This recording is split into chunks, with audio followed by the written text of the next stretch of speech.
بسم اللہ الرحمن الرحیم۔ حضرت عمر رضی اللہ عنہ اور یتیم بچوں کی فریاد۔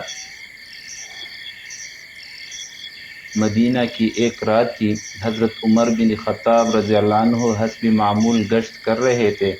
وہ ہمیشہ رات کو خاموشی سے نکلتے تاکہ دیکھ سکے کہ کہیں کوئی بھوکا، مجبور یا بے سہارا تو نہیں۔ اچانک انہوں نے ایک جھونپڑی سے بچوں کی رونے کی آواز سنی۔ حضرت عمر رضی اللہ عنہ آگے بڑھے، دیکھا ایک کمزور سی عورت چولہے پر ہانڈی رکھے بیٹھی ہے اور کچھ بچے ارد گرد بیٹھے رو رہے ہیں۔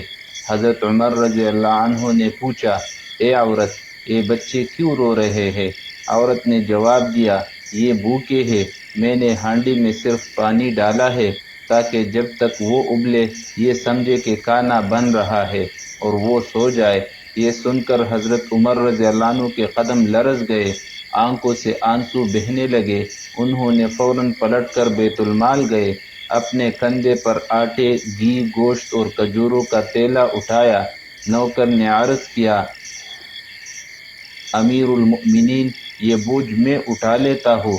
حضرت عمر رضی اللہ عنہ نے فرمایا، نہیں نہیں، قیامت کے دن اگر ان یتیموں کا سوال مجھ سے ہوگا تو کیا تو میرے کندھے کا بوجھ اٹھائے گا؟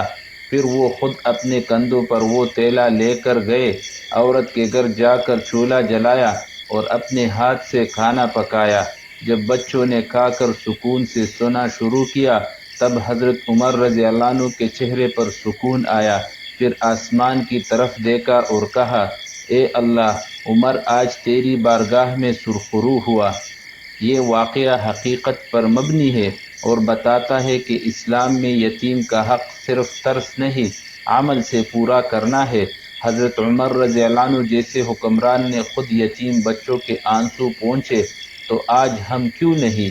ہم کیوں بوکے بے سہارے بچوں کے لیے وہی درد محسوس نہیں کرتے؟ قرآن کہتا ہے، کلا بل لا تکرمون الیتیم، نہیں بلکہ تم یتیم کا احترام نہیں کرتے۔ سورہ فجر آیت 17۔ ایک اور مختصر سچا واقعہ آپ کے سامنے رکھتا ہوں۔ حضرت عبداللہ بن عمر رضی اللہ عنہ سے منقول ہے، ایک یتیم بچہ بازار میں رو رہا تھا، اس کے جوتے پھٹ گئے تھے۔ حضرت ابن عمر رضی اللہ عنہ نے اس کے لیے نئے جوتے خریدے اور ساتھ فرمایا، اگر میرا باپ عمر زندہ ہوتا تو وہ یہی کرتا، کیونکہ نبی صلی اللہ علیہ وسلم نے فرمایا، جو یتیم پر رحم کرے اللہ اس پر دنیا و آخرت میں رحم فرمائے گا۔